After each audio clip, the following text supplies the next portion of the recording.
कर्मों का प्रतिफल है। हम जैसा करते हैं वैसा हम पाते हैं। जिस दिशा में हम चलते हैं वहां हम पहुंचते हैं। हम पाना कुछ और चाहें और करें कुछ और, तो शायद हमारे सोचने से पाने का कोई संबंध नहीं है। कोई व्यक्ति ये सोचे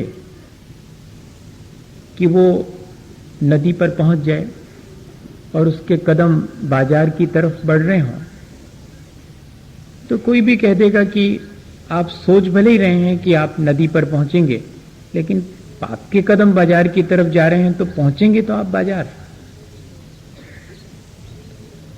हम लोग अपने जीवन को अच्छा बनाना चाहते हैं, ये हमारा सोच है, लेकिन अकेले सोचने से हमारा जीवन अच्छा बन जाए ऐसा संभव नहीं है।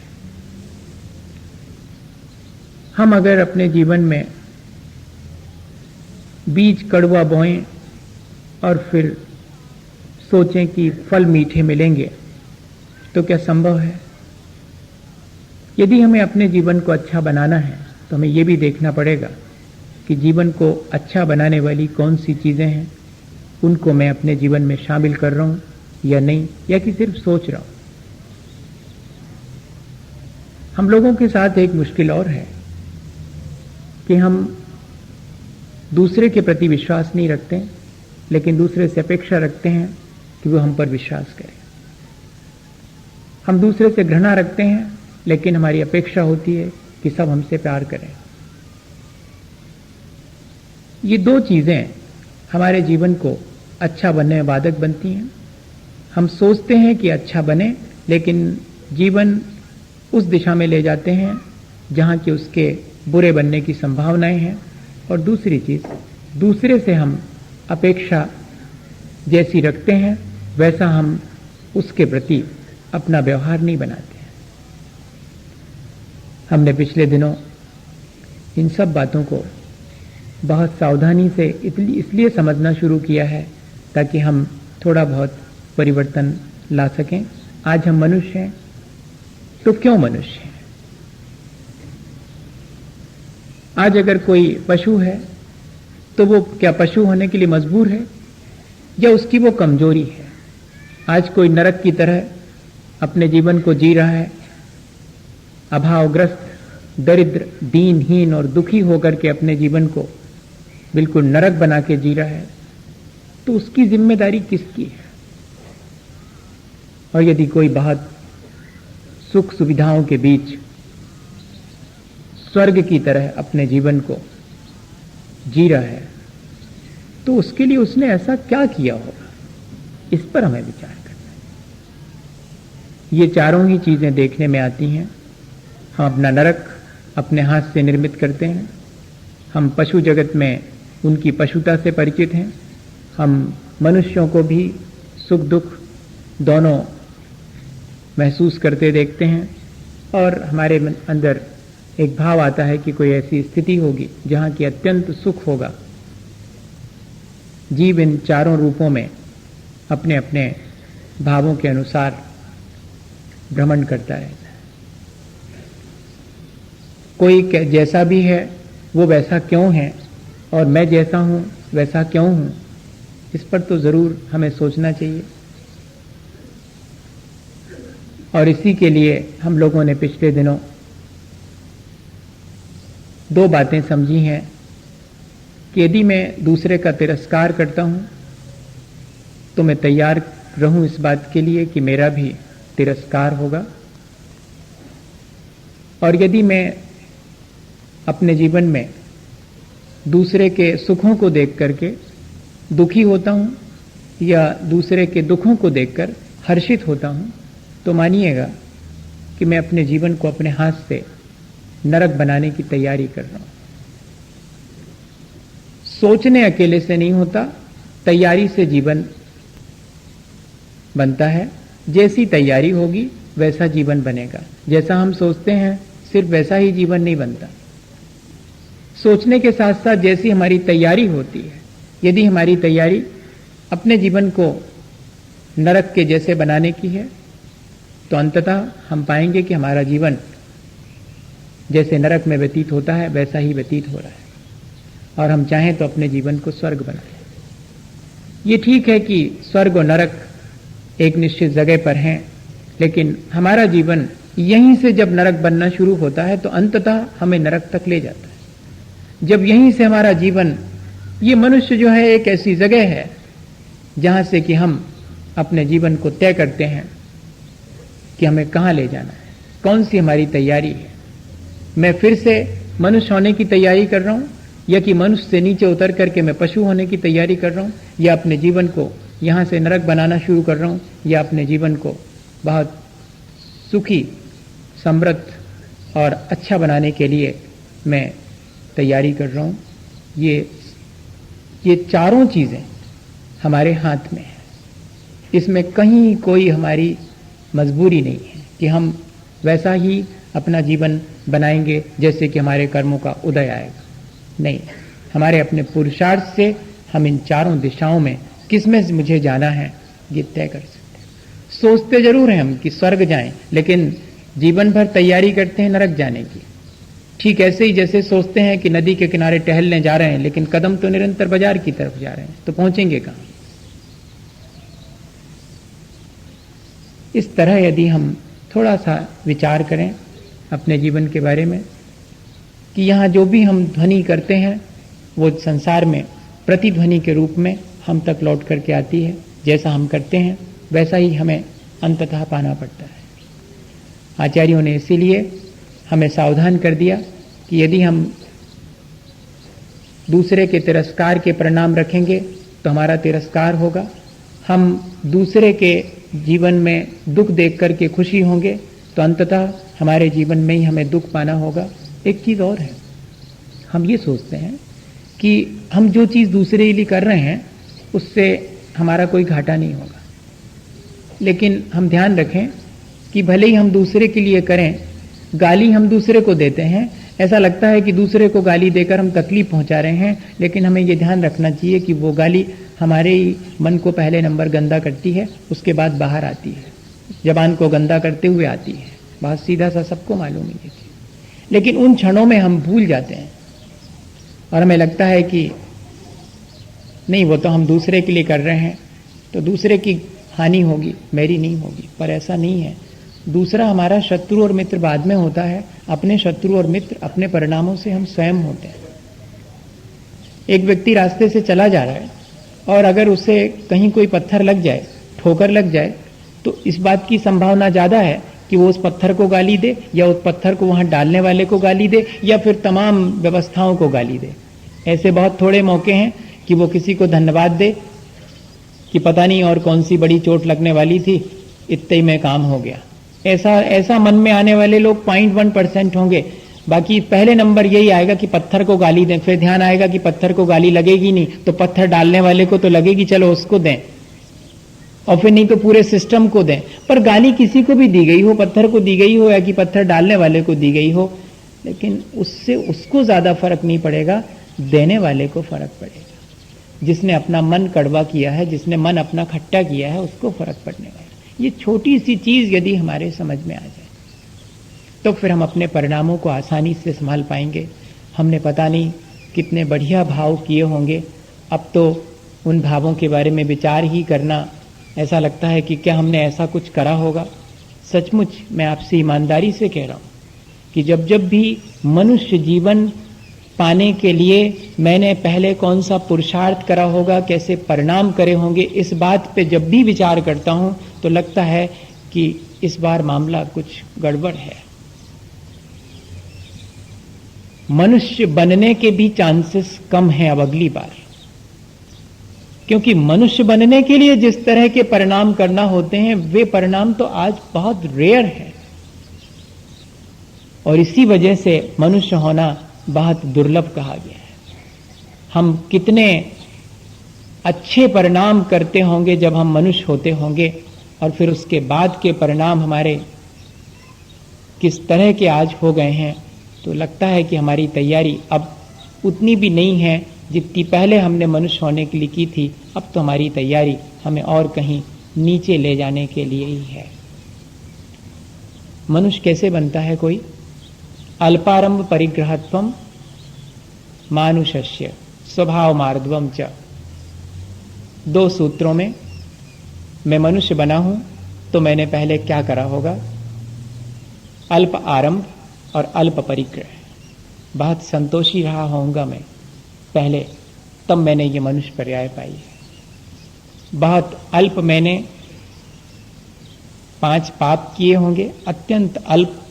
न हिंसा की होगी, न झूठ बोला होगा, न चोरी की होगी, न मैंने किसी के प्रति अपनी आंख खराब की होगी, न मैंने किसी का शोषण करके अपनी सुख सुविधाओं के लिए अनाप शनाप तरीके से संपदा संचित की होगी। मैंने ऐसा कुछ करा होगा जिससे आज मुझे ये मनुष्य पर्याय मिली है। और स्वभाव मार्दवम च, और मेरे स्वभाव में पहले से ही स्वाभाविक मृदुता रही होगी, कोमलता और सरलता रही होगी, तब जाकर के आज मैं इस मनुष्य जीवन को प्राप्त कर पाया। लेकिन आज हम गौर से देखें तो हमारे जीवन में कितना अधिक हमारे द्वारा किया जा रहा है पाप।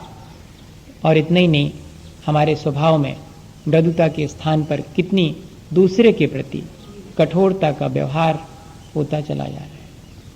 हमारी स्वाभाविक मृदुता वो धीरे धीरे नष्ट होती चली जा रही है, जबकि हमने पहले इन सब चीज़ों को अपने जीवन में शामिल किया होगा, जिससे आज हम इस जीवन को पा पाए।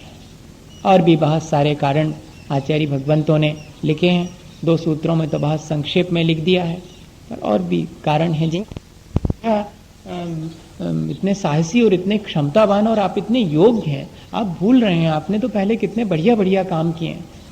तो आज यदि हम अपने किसी अज्ञानतावश या कि किसी संस्कार बस और या कि एनवायरनमेंट की वजह से और उन सब बातों को भूल जाते हैं और कोई याद दिला देता है, तो फिर से हमारे मन में एक साहस आ जाता है। शायद ये जो प्रक्रिया जिस पे हम विचार कर रहे हैं वो हमारे साहस बढ़ाने की ही प्रक्रिया है कि संतोष क्या चीज़ है और असंतोष क्या चीज़ है। जिस संतोष के द्वारा हमने ये जीवन पाया है वो कैसा होता होगा। संतोष के मायने हैं कि जो प्राप्त है उसमें आनंदित होना, इसका नाम है संतोष। पर इतना ही नहीं है, और भी आगे बढ़ें। अपने जीवन से अधिक मूल्य वस्तुओं को नहीं देना, दूसरी चीज। और तीसरी चीज, जो प्राप्त नहीं हुआ है उसको लेकर के मन में कोई क्षोभ नहीं होना। इतना सब होगा तब जाकर के मालूम पड़ेगा कि हाँ हमारे जीवन में संतोष है कि नहीं तो सामान्य रूप से जब अपने पास सारी चीजें होती हैं तो अपन दूसरे से कहते पाए जाते हैं कि हमें तो ठीक है, हमारा तो जीवन अच्छा चल, हमें ज्यादा हाव भाव भी नहीं है, अब सब है इसलिए नहीं, हमें और कोई जरूरत नहीं है, हमें बहुत सैचुरेशन है, बहुत संतोष है, हम बहुत संतुष्ट हैं अपने जीवन से। ऐसा कब कह रहे हैं? जब सारी चीजें आपको उपलब्ध हो गई हैं, उसमें से एक आध नील कर दो और फिर भी कहो कि मैं तो संतुष्ट हूं, तब समझ में आएगा। जब आपके हाथ पर सारी चीजें मिल रही हैं हाथ बढ़ाते ही, तब आप कह रहे हैं हम तो बहुत संतुष्ट हैं, और एक आध दिन हाथ बढ़ाने पर ना मिले और तब भी चेहरे पर मुस्कुराहट ज्यों की त्यों बनी रहे, तब समझना कि अब आ गया है हमारे भीतर हर स्थिति में और आनंदित रहना, हर स्थिति में प्रसन्न चित्त बने रहना, तब कहलाएगी संतोष की साधना। समता की साधना इससे भी बहुत ऊंची है। जो प्राप्त है उसमें आनंदित होना, जो प्राप्त नहीं है उसके लिए एफर्ट तो करना, लेकिन वरीड नहीं होना। इतना ही नहीं है प्राप्त, ठीक है, मैं उसे प्राप्त करने के लिए प्रयत्न कर रहा हूं, लेकिन चिंता करने से थोड़ी मुझे मिलेगा। आचार्य महाराज कहते हैं किसी भी चीज की प्राप्ति संक्लेश से नहीं होती, विशुद्धि बढ़ाने से होती।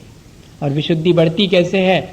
जो प्राप्त है उसमें प्रसन्नता महसूस करना, उसमें मैं क्या बेहतर कर सकता हूं ये भाव हमेशा बनाए रखना, तब जाकर के हमारे जीवन में ये अल्प परिग्रह और अल्प आरंभ यानी संतोष पूर्वक कोई क्यों बहुत अधिक आरंभ करता है, कोई क्यों बहुत अधिक परिग्रह की आसक्ति रखता है, क्यों रखता है? कभी सोचा अपन?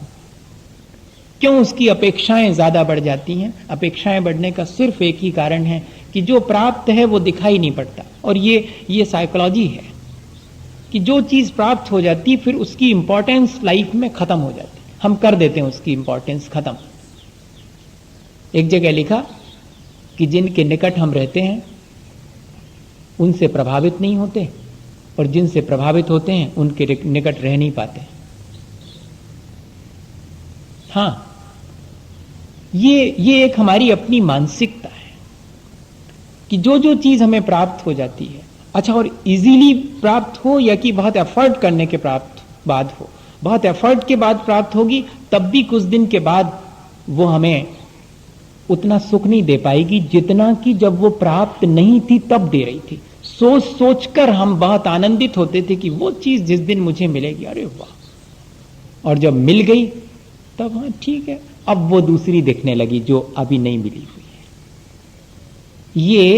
ये मन की प्रवृत्ति है, असंतुष्ट मन की प्रवृत्ति है। मिलने पर सुख नहीं मालूम पड़ना, कम मिलने पर और दुखी होना। मिल जाने के बाद भी देखो मजा, मिल गई लेकिन कम मिली। जब तक नहीं मिली थी तब तक तो ठीक था, अब मिल गई है तो कम मिली है, इस बात का दुख, मोर एंड मोर, और फिर और चाहिए। ये असंतोष की तासीर है। इसको समझना पड़ेगा, अपने भीतर ये एनालाइज करना पड़ेगा कि मुझे जब कोई चीज नहीं मिलती है तब मैं कितना आकुल विकल होता हूं या कि कम होता हूं। नहीं मिली ठीक है, मिल जाए ऐसी भावना भाएं, उसके लिए प्रयत्न करें, यहां तक तो ठीक है। लेकिन नहीं मिली है जो चीज, उस चीज के लिए निरंतर चिंतित हैं, आकुल विकल हैं। जो मिली है उसका कोई आनंद नहीं, उसका कोई सुख नहीं, तो ये तो अच्छी स्थिति नहीं है। और दूसरी चीज, मिल गई है तो अब इतनी सी क्यों मिली? हम तो हमेशा इस चीज को देखते रहते हैं अच्छे अच्छे धर्मात्मा लोगों में। हाँ, थोड़ी मिले तो और क्यों नहीं। धर्मात्मा में भी सामान्य अधर्मी की तो छोड़ो बात, आप पूजा पाठ करने वाले को धर्मात्मा मानते कि नहीं? मुनि जनों को आहार देने वाले को धर्मात्मा मानते कि नहीं? चौका लगाने वाले को धर्मात्मा मानते कि नहीं? मानते हैं। फिर किसी के यहाँ पर अगर पहले दिन हो जाएं तो उसके यहाँ पहले दिन हुए हैं उसको तो आनंद है, लेकिन जिसके यहाँ नहीं हुए हैं उसकी तकलीफ देखो आप। और मजा ये, उसके यहाँ फिर हो भी जाएं 4 दिन के बाद तब एक नई तकलीफ। हाँ ठीक है, 4 दिन बाद हमारे भय, उनके तो 2 बार हो चुके, जवाब है हमारे हो गए, इसका कोई आनंद नहीं, इसका कोई आनंद नहीं कि हो गए। लेकिन वो जब उनके यहां पर 2 बार हुए हैं तब हुए हैं, आज 8-10 दिन के बाद हुए हैं। बताइए, ये प्रवृत्ति हमारी सबके भीतर है। हमारा कोई लॉस नहीं हुआ है लेकिन दूसरे का बेनिफिट हो गया, ये तकलीफ। मजदूर लगाए गए हैं काम पर, सेठ के यहां बहुत बड़ा काम है और सुबह से मजदूर आए हैं और वो काम कर रहे हैं। और वो लेंटर वगैरह छत ढाली जाती ना, उसमें बहुत मजदूर चाहिए पड़ते हैं। तो अचानक जो है मालूम पड़ा कि थोड़ा फास्ट करना पड़ेगा रेट ढालने का, नहीं तो शाम गिरने वाली है या कि पानी गिरने वाला है, तो जल्दी से हो जाए। तो 100 मजदूर और बुलाए गए, वो 12 बजे बुलाए गए और बाकी मजदूर सुबह आए थे। लेकिन शाम को जब पेमेंट होने लगा तो सबको बराबर दिया जाने लगा, तो जो सुबह आए थे उनको बहुत तकलीफ, जबकि उनको पूरा दिया गया। सुबह से शाम तक का जो पूरा दिया जाना था उनको पूरा मिला, लेकिन किस बात की तकलीफ? ये 12 बजे से आए थे फिर भी इनको उतना ही मिल रहा, और मैं सुबह से आया हूं तब भी मैंने बिल्कुल पूरा आहार बनाया सुबेरे से, और ये बीच में आ गए और इनको 4 और हम 1। अरे भैया, वो जो 1 दिया है उसका कोई सुख नहीं, ये जो इनने 4 दे दिए इसकी पीड़ा खाए जाती है, जबकि लॉस कुछ भी नहीं हुआ। ये है असंतोष की तासीर, ये है असंतोष की भाषा। अपने भीतर झांक करके देखना, छोटी छोटी चीजों में, उदाहरण से। हाँ, अपन सबके भीतर, मैं कोई कमेंट नहीं कर रहा हूं, आप इतने दिन में तो आप मेरे से समझ गए होंगे, मैं कोई कमेंट नहीं, अपन तो विचार कर रहे हैं बैठ करके बड़े मजे से, जबकि अपन बैठे हैं कि देखो कैसी कैसी बातें हमारे भीतर हैं। अगर हम एनालाइज करें अपने भीतर, कितनी जल्दी आ जाती है ये चीज, क्यों नहीं आ पाती ऐसी बात क्यों नहीं मिलता है इस चीज का आनंद कि मुझे जो प्राप्त है उसको देखूं, और दूसरे को जो प्राप्त है उसको देख करके मैं ईर्ष्या ना करूं।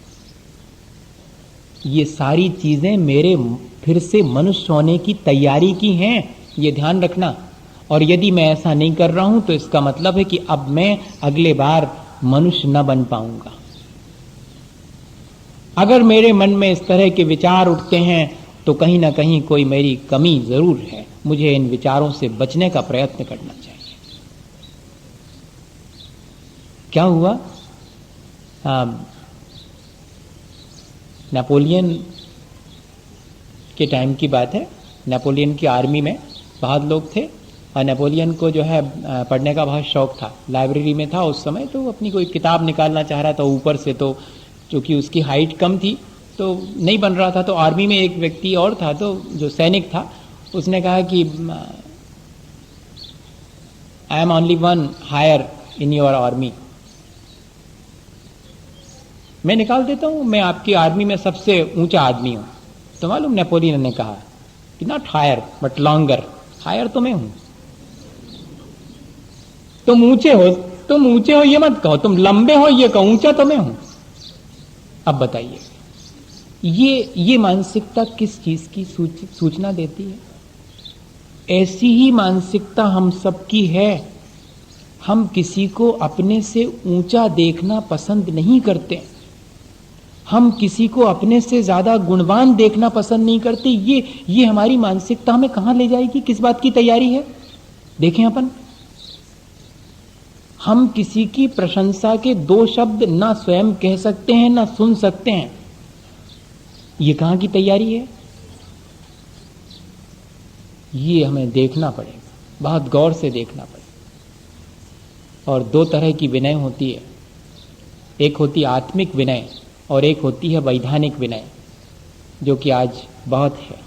मेरा स्वार्थ सदरा है इसलिए विनय कर रहा हूं, पर वो जो एक आत्मिक विनय है वो स्वभाव मार्दवम चा, अत्यंत स्वाभाविक मृदुता, एडॉप्टेड नहीं। हम कई जगह मृदु बन जाते हैं, जहां हमारा काम सटता है वहां हम हाथ पैर जोड़ते हैं, साष्टांग हो जाते हैं, बटरिंग जिसको अपन कहते हैं आज की भाषा में, सब समझते हैं, वो भी एक विनय का तरीका है। लेकिन यहां कह रहे हैं कि स्वभाव मार्दवम चा, जिसके स्वाभाविक मृदुता है, जिसके आत्मिक कोमलता है, जिसको सहज रूप से ये चीज प्राप्त हुई है, जिसने कोई बाहर से एक आवरण की तरह उसे ओढ़ा नहीं है मृदुता को, तब जाकर के हम मनुष्य बने होंगे। असल में ये स्वभाव की मृदुता मनुष्यता के साथ साथ थोड़ा सा आगे बढ़ने में मदद करती है, देवता बनने के लिए भी। उस पर अपन अलग कल विचार करें। ये स्वभाव मार्दवम में चा जो शब्द लगा है, उससे आचार्य भगवंत कहते हैं कि स्वभाव की मृदुता मनुष्य बनने में भी कारण है और स्वभाव की मृदुता देवता बनने में भी कारण है। दोनों ही चीजें हैं ये। अब और जो कारण हैं उन पर थोड़ा सा विचार करें। बहुत भद्र परिणाम, दूसरे का जिसने कभी विरोध ना किया हो वो भद्र, परिभाषा है आचार्य भगवंतों की। हाँ, जो कभी किसी का विरोध नहीं करता, विरोध की भाषा नहीं बोलता, पापी का भी विरोध नहीं करता। पाप का विरोध करता है, पापी का नहीं करता, वो भद्र है। भद्र मिथ्या दृष्टि, जो कि विदेह जाकर के अपना कल्याण कर लेंगे, यहां से यहीं से जाएंगे। 123 उसमें भद्र की परिभाषा बनाई कि जो सच्चाई का विरोध नहीं करता है, लेकिन अभी सच्चाई को स्वयं पा नहीं पा रहा है, भद्र है। तो भद्र परिणामी, हमेशा दूसरे का हित चाहने वाला परिणाम ही भद्र परिणाम है। तब जाकर के मनुष्य जीवन मिला होगा अपन को। ऐसे परिणाम अपन ने करे होंगे। बहुत विनीत स्वभाव, कषाय अत्यंत अल्प, 4 बातें शांति से सुनने की क्षमता, 40 कहने की क्षमता नहीं है। हाँ, 4 सुनने की क्षमता तो है, लेकिन 40 क्या, 2 कहने की भी भैया अपन को क्या करना। वर्णी जी के जीवन का उदाहरण है, उनसे चाहे जो जैसी कह देवे, या कि कोई अपनी सुना जावे कि वर्णी जी उनने हमसे ऐसी कर ली और उनने हमारे प्रति ऐसो व्यवहार करो, ये भैया कर लें दो, अपन ने तो नहीं करो, कोई बात नहीं। ये भैया उनने करो सो कर लेंगे, अपन को नहीं करना। ये है कषाय की अल्पता। हमें भीतर देखना पड़ेगा कि जब कहीं कोई बात आती है तो हम उससे प्रोलांग करते हैं, बढ़ाते हैं, या उसे वहीं के वहीं सबसाइड करके और समाप्त कर देते हैं। जब भी कोई झगड़े की बात आती, जब भी कोई बैर विरोध की बात आती है, उसे हम बढ़ाते चले जाते हैं, या कि तुरंत उस पर पानी डाल देते हैं। जैसे आग बढ़ती है और हम पानी डाल देते हैं, आगे नहीं बढ़ने देते। ये भीतर अपने झांक के देखना पड़ेगा, तब मालूम पड़ेगा कि कषायें मंद हैं या अल्प हैं या ज्यादा है। फिर कह रहे हैं स्वभाव सरल, न ऊधो को लेने न माधो को देने। ठीक है भैया, जैसा है वैसा ठीक है। फिर कह रहे हैं स्वागत तत्परता। अपन लोगों ने पिछले दिनों मनुष्य आयु के लिए थोड़ी सी तैयारी करी थी, धर्म ध्यान किया था। मैंने पहले कह दिया था कि जो लोग भी शामिल हों वो संक्लेश ना करें। जैसे ही संक्लेश होने लगे किसी भी काम में, वहां से हट जाना, क्योंकि हम अगर इस कार्य को कर रहे हैं तो सिर्फ अपने आत्म कल्याण की दृष्टि से कर रहे हैं। स्टेशन पर किसी को लेने पहुंचे हैं तो बहुत धर्म ध्यान कर रहे हैं। वो धर्म ध्यान लोग कहने लगे इसमें भी धर्म ध्यान, देख लो धर्म ध्यान। स्वागत तत्परता मनुष्य आयु के बंध का कारण है। स्वागत तत्परता, पधारें, आपके लिए और कोई सेवा मेरे योग हो गया। फिर कह रहे हैं शुभ समाचार कहने में रुचि। अच्छे समाचार, अभी तो अपन लोगों की रुचि है, कहा तुमने सुनी ऐसा होगा होते कैसो खराब बहु, ये जब इतने धीरे से कह रहे अच्छा हो गया इसके बारे में नहीं। शुभ समाचार देने की रुचि नहीं है। अशुभ समाचार तो आप बिल्कुल पंपलेट बिना छपवाए एक से भर तो कह दो, आप पूरे उसमें जयपुर में फैल जाएंगे। लेकिन अगर कोई बहुत अच्छा काम होना है, हमें पता ही नहीं लगा, अच्छा ये तो अच्छा पंपलेट भी छपा था, हमें पता ही नहीं लगा। और मालूम पड़ता है कि रुचि किसमें है। अशुभ समाचार देने में रुचि है या कि शुभ समाचार देने में रुचि है। अकलंक स्वामी तत्वार्थ राजवार्तिक में लिख रहे हैं बहुत व्यवहारिक सी बात, कि जो हमेशा शुभ समाचारों को देने में तत्पर है, अशुभ समाचार किसी को नहीं सुनाता, वो बताइएगा वो मनुष्य हुआ होगा। अपन ने पहले ऐसा करा होगा। लोक यात्रा अनुग्रह, जो तीर्थ यात्राओं को स्वयं ले जाते हैं और तीर्थ यात्रियों की सेवा करते हैं। जैसे कि कोई अपने यहां से तीर्थ यात्रा निकले और अपने को पता लग जावे तो उन तीर्थ यात्रियों के लिए सेवा कर रहे हैं, तो कह रहे हैं ये मनुष्य बनने की तैयारी है। लोक यात्रा अनुग्रह, उसकी धर्म की यात्रा में और हमेशा सहयोगी बनना। फिर कह रहे हैं ईर्ष्या रहित परिणाम, वो तो अपन विचार कर चुके हैं। अतिथि सत्कार में रुचि। अतिथि दो प्रकार के हैं, एक लौकिक अतिथि हैं जो अपने घरों में आते हैं, और एक पारलौकिक अतिथि हैं जो कि संयम पूर्वक और अपने जीवन को व्यतीत करते हुए और मोक्ष मार्ग की यात्रा में यहां से वहां चले जाते बिना बताए, जिनके आने जाने की तिथि निश्चित नहीं होती, ऐसे संयम को पालन करने वाले साधुजन, आचार्य, उपाध्याय, ये भी अतिथि हैं, इनकी सेवा करना। और जो लौकिक हमारे घरों में आते जाते हैं वे अतिथि, उनकी सेवा करना। दोनों तरह से ये अतिथि सेवा में जिसकी रुचि है, कई लोग होते हैं जिनकी अतिथि सेवा में बहुत रुचि होती है। और दानशीलता, ये सारी चीजें हमें मनुष्य बनने के लिए, तैयारी के लिए जरूरी हैं। अपन ने पहले ऐसी तैयारी करी होगी। अभी तो अपन को संसार की चीजें पाने की तैयारी है। अगर पाने ही है तो मनुष्य पर्याय पाने की तैयारी करें ना। क्या क्या पाया अपन ने ये तो देखें, कैसे पाया होगा। दुरुस्त हैं दोनों आंखें, दुरुस्त हैं दोनों हाथ पैर, बढ़िया है शरीर, मन भी विकल नहीं है, मन भी स्वस्थ है। इतनी सब चीजें कैसे पाई होंगी, ये सब इनको देखें। अभी तो अपन ये देखते हैं कि ये खाने पीने की चीज अच्छी नहीं मिली, पहनने ओढ़ने की चीज अच्छी नहीं मिली, ये अच्छा नहीं मिला, वो, अरे ये चीजें तो हम थोड़ा सा प्रयत्न करें मिल जाती हैं, लेकिन जो पाया है वो कितने प्रयत्न करने से पाया होगा। आगे मुझे ऐसा ही पाने के लिए प्रयत्न करना चाहिए। ये छोटी मोटी चीजें पाने का प्रयत्न, फ्लैट पाने का प्रयत्न नहीं करना चाहिए। ये इतना बड़ा फ्लैट जो मिला है जिसमें हम रह रहे हैं, ये छोटा मोटा फ्लैट, ये वाला तो कोई भी कंस्ट्रक्ट कर सकता है। इसको कंस्ट्रक्ट करने के लिए कैसे परिणाम करे होंगे, कैसा कर्म किया होगा, नाम कर्म, जिससे कि ये बना हुआ, जिसमें हम रह रहे हैं। फिर इसके रहने के लिए आपने ये बनाया है, अपने रहने के लिए तो ये बनाया है। खिड़की बनाते हैं, खिड़की में कौन से कर्टेन डालना है इसकी तैयारी करते हैं, और ये वाली खिड़की जिसमें से देखते हैं, इसकी कितनी तैयारी करना पड़ी होगी इसके बनाने की, जिससे ठीक ठीक दिखाई पड़े। उसकी जैसे खिड़की बनाने की और दरवाजे से निकलने की कितनी बढ़िया डिजाइन करते हैं, ऐसे ही इसके लिए कितना एफर्ट, ये विचार करना पड़ेगा। एक बाबा जी के पास पहुंचा था एक युवक, उसने सुना था कि बाबा जी के पास में और एक ऐसा पत्थर है जिससे सब सोना हो जाता। सुनिए आपने कहानी, अरे ऐसी कहानी सुनना चाहिए आपको, पढ़ना भी चाहिए, ऐसी कहानी बढ़िया सी सुनी होगी आप, लेकिन हम दूसरे ढंग से सुना देंगे अगर हमने सुनाई भी होगी तो वो बाबा जी के पास पहुंचा और उसने कहा कि मुझे मिल सकता क्या पारस पत्थर। कहा नहीं उसने, लेकिन सेवा करने लगा कि सेवा से प्रसन्न होकर ये अपने आप दे देंगे।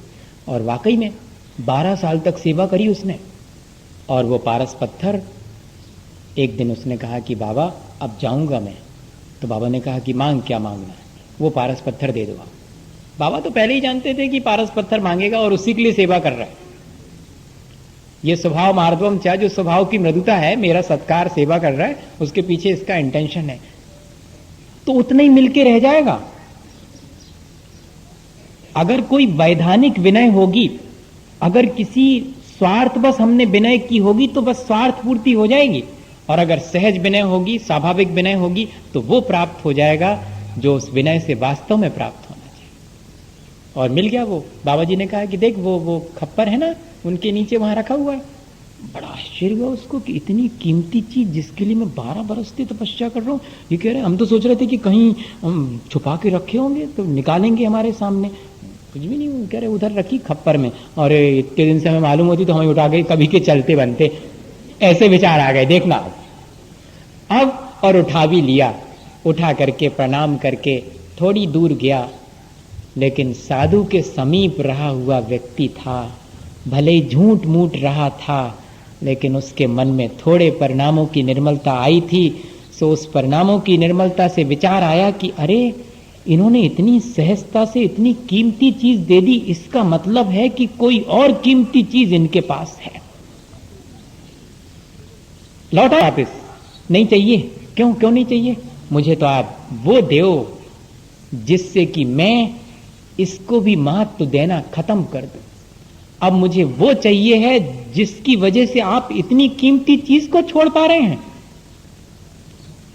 बस ये है संतोष, जिसमें हम संसार की चीजें छोड़ने तैयार हो जाते हैं अपने आत्म कल्याण के लिए। ऐसा व्यक्ति ही अपना आत्म कल्याण कर सकता है जो इतना संतोषी होगा, और कोई विशेष बात नहीं है।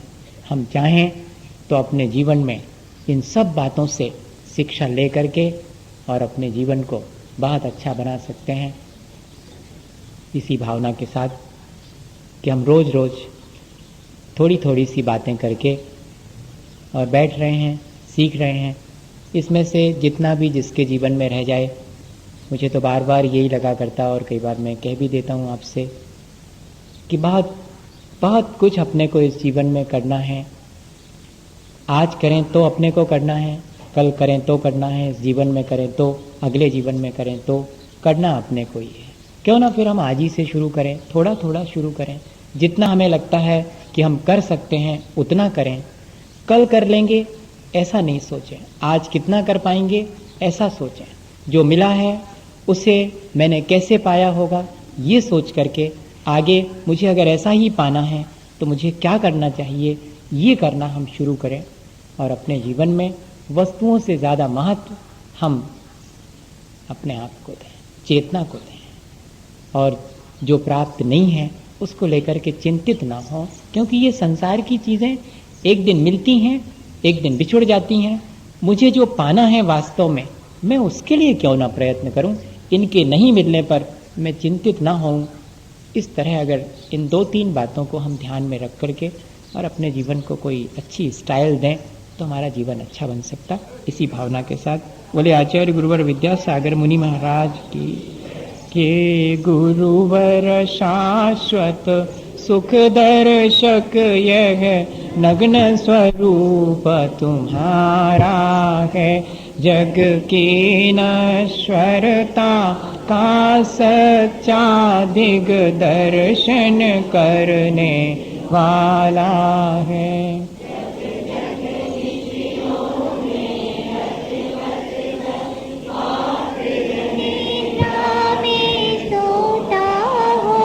अथवा वह शिव के निष्कंटक पथ में विषकंटक बोता हो।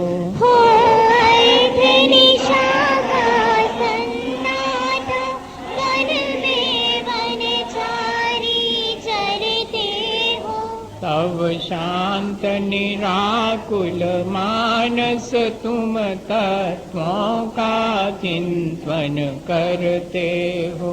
करते तपशैल नदी तट पर तरु तल वर्षा की झड़ियों में। समतारस पान किया करते सुख दुख दोनों की घड़ियों में। अंतर ज्वाला हरती वाणी मानो झड़ती हो फुलझड़ियाँ। भव बंधन तड़ तड़ टूट पड़े खिल जावे अंतर की कलियाँ। तुम सानानी क्या कोई हो जग को दे दी जग की निधियाँ। दिन रात लुटाया करते हो शम सम की अविनश्वर मणियाँ। हे निर्मल देव तुम्हें प्रणाम। हे ज्ञान दीप आगम प्रणाम। हे शांति त्याग के मूर्तिमान शिव पथ पंथी गुरुवर प्रणाम। नाश को ज्ञान के प्रकाश में आपा भर भास को मानुषी बखानी है। क्षमो द्रव्य जान वेखो बंध वेद भान वेखो सपर पिछान वेखो परम प्रमाणी है। अनुभव ताए देखो जीव के जताए देखो बाहु न सताए देखो भव्य उर आनी है। जहाँ तहाँ तार वेखो पार के उतार वेखो सुख विस्तार वेखो यही जिन वाणी है। जावाणी के ज्ञान ते सूझे लोकालो सवाणी मस्तक नमो सदा देवो। मोदक चंदन तांदुल पुष्प कई चरु सुदीप सुधूप फलार्घ कई धवल मंगल गान रवा कुले जिन ग्रहे मुनिराज महम। ओम जिंग 108 परम पूज्य आचार्य गुरुवर श्री विद्यासागर जी महाराज के, संगस्थ मुनि श्री क्षमा सागर जी महाराज, श्री भव्य सागर जी महाराज के चरण कमलों की पूजा अनर्घ पद प्राप्त है। अर्घम निरुपामिति स्वाहा। कृष्णा के महल में भीड़ लगी, कृष्णा के महल में भीड़ लगी, कृष्णा के महल में भीड़ लगी, कृष्णा के महल में भीड़ लगी, कृष्णा के महल में भीड़ लगी, कृष्णा के।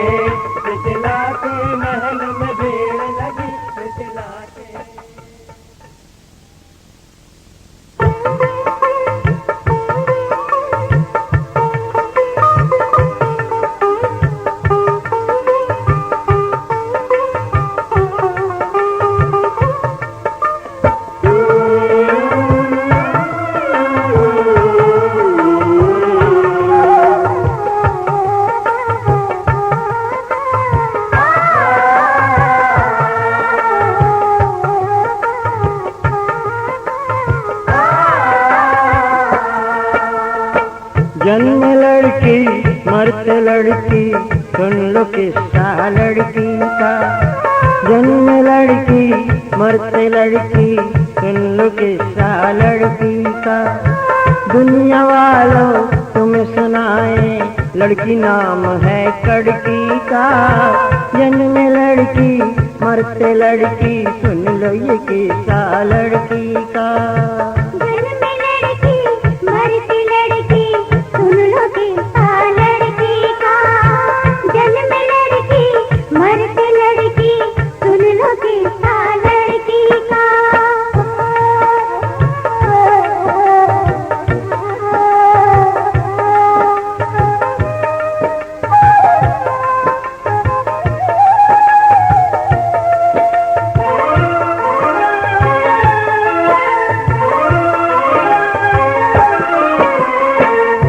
आज तक ये गीत इस प्रकार सुना है लोगों ने। जन्मे लकड़ी मरते लकड़ी, देख तमाशा लकड़ी का। मैं लकड़ी की बात नहीं कर रहा मेरे भाई, मैं लड़की की बात कर रहा हूँ।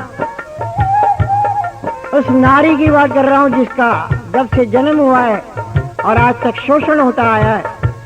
मैं उस लड़की की बात कर रहा हूँ। जन्म होता है जब माँ को पता लगता है कि मेरी बेटी पैदा हुई है, सगी माँ जिसके गर्भ से, जिसकी कोख से बेटी पैदा होती है, करवट लेके पड़ जाती है कि बेटी पैदा हुई है। क्या विडंबना है कि लड़की पैदा हुई है। शुरू से लेके अंत तक इसका क्या जीवन है, ये गीत मेरा बताता है, ये गीत मेरा कहता है। जन्म हुआ माँ सुन के रोना लड़की का, ढोल क्या थाली बिना बाज, ऐसा जन्म है लड़की का। जन्म हुआ माँ बाप